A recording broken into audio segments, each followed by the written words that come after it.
Hello guys, welcome to Fix Unlocked. So I'm here with a problem that is taken from current electricity chapter. So this is problem number 1 of MCQ section and current electricity. So in this question, a constant current I flows in a straight line conductor, resistivity of which increases monotonically in the direction of current flow. If the resistivity at cross section A and B are rho A and rho V, then find the excess charge accumulated in the section AB.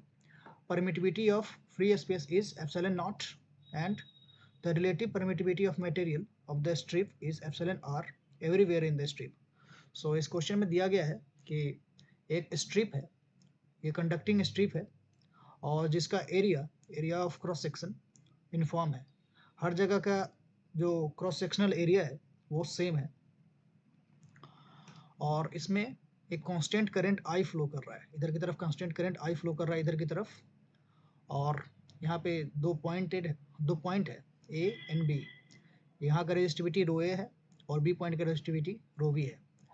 और जैसे हम ए से B की तरफ move कर रहे हैं, ए से बी की तरफ जैसे मूव कर रहे हैं, तो इसकी जो रेजिस्टिविटी की जो वैल्यू है वो कंटिन्यूसली मोनोटोनिकली इंक्रीज कर रहा है. यहाँ से जैसे हम दाईं तरफ बढ़ रहे हैं तो रो का वैल्यू इंक्रीज कर रहा है.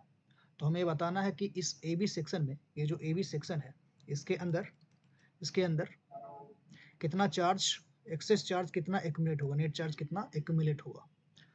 तो as we know from Ohm's law, E vector is rho into J vector. Electric field is resistivity into current density vector. चूँकि हमारा जो कंडक्टर है इसमें, इसका एरिया ऑफ क्रॉस सेक्शन हमेशा यूनिफॉर्म है, तो यहाँ से जो अगर आई करंट फ्लो कर रहा है तो हर जगह आई करंट ही फ्लो कर रहा होगा. तो हमारे पास जो करंट डेंसिटी होता है वो होता है I divided by area of cross section.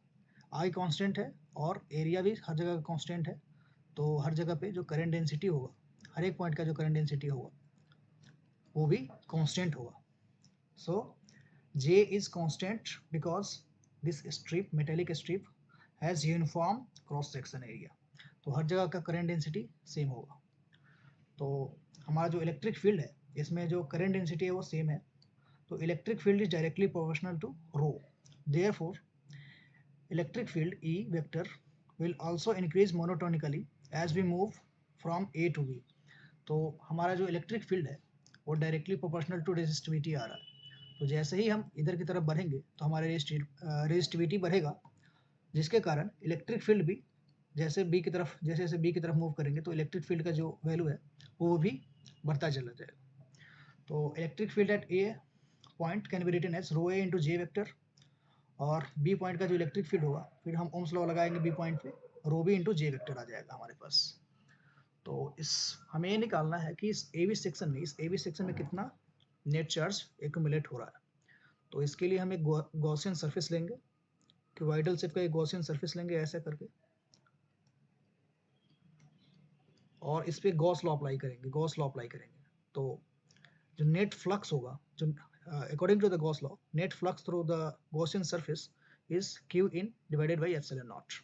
तो ये जो हमारा जो Gaussian surface है इससे जो नेट फ्लक्स जो पास हो रहा है वो होगा A B into area vector, A B into D A minus E A into area vector, इसका integral.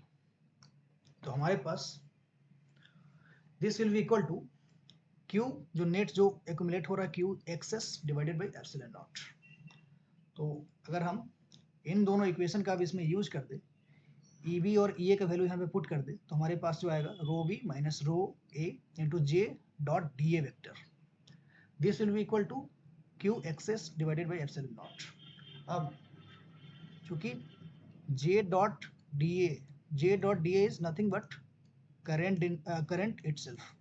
So J dot D A को अगर हम करंट से रिप्लेस कर दे तो हमारे पास जो क्यू एक्सेस का जो वैल्यू आएगा वो एक तार निकल के आ जाएगा जो कि ऑप्शन ए से मैच कर रहा है. So option A is correct solution.